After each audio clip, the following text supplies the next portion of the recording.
இன்றைக்கி நம்ம பார்க்க போகிறது தொடுவர்மம் 96ல் ஒன்றான இந்த எத்து வர்மம் எங்கே இருக்குது, அதை எப்படி கொடுக்கலாம், அதை எப்படி சரி பண்ணலாங்கிறத பார்க்கலாம் வாங்க. எத்து வர்மம் எங்கே இருக்குது, அதை எப்படி கொடுக்கலாங்கிறத பாருங்கள். பார்த்துடுங்க. இதை லாவுக்கு சவுட்டும் போது பிடிச்சி இங்கே இந்த இடத்துல தான் இருக்குது எத்து வர்மம். இதில் லேசாக இப்படி அமுக்குனாலே கடுமையான வலியாக இருக்கும். அது வந்து கடுமையான வலியாக இருக்கும். இந்த உடனே வந்து அந்த இடம் என்ன செய்யணும்னாக்கி இந்த கரண்டை எல்லா சைடுமே நல்லா வீக்கம் போட்டுரும். வீக்கம் போட்டு நல்லா கனத்துக்கிட்டு அது வலி வந்து மேலே பரவிக்கிட்டே இருக்கும். கால் முழுவதும் பயங்கர வலியாட்டு இருக்கும். அது வந்து அவனுக்கு கால் ஊனி நடக்க முடியாத அளவுக்கு அவனுக்கு கடுமையான வலியை ஏற்படுத்திக்கிட்டு இருக்கும். அதில் லேசாக ஒரு கம்பை இதை தட்டுப்பட்டால் கூட அவனுக்கு வந்து பெரிய கால் செயலிழக்கக்கூடிய அளவுக்கு அது இந்த வலியை ஏற்படுத்திக்கிட்டு இருக்கும். அதை வந்து நம்ம சீக்கிரம் சரி பண்ணணும். அப்படி சரி பண்ணலைனாக்கி கால் வந்து செயலிழந்துடும். அது எப்படி சரி பண்ணலாங்கிறத பாருங்கள். இலக்கு முறையாக பார்ப்போம். அதை எப்படி இலக்கு முறை செய்யலாங்கிறத பாருங்கள்.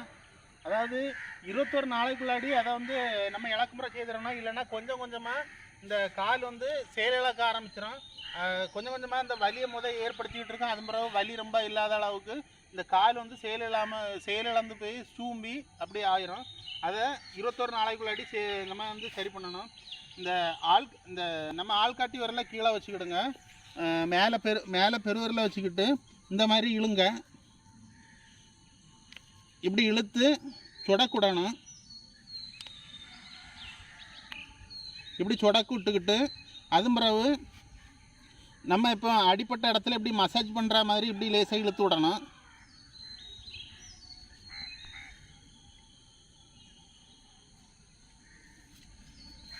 இழுத்து விட்டுட்டு இந்த மாதிரி லேசாக இப்படி எடுத்து விடுங்க. எடுத்து விட்டுட்டு எந்திரிச்சுங்க,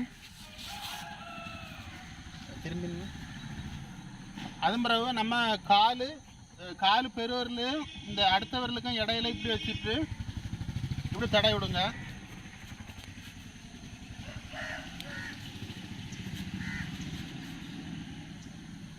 இந்த மாதிரி தடை விடுங்க.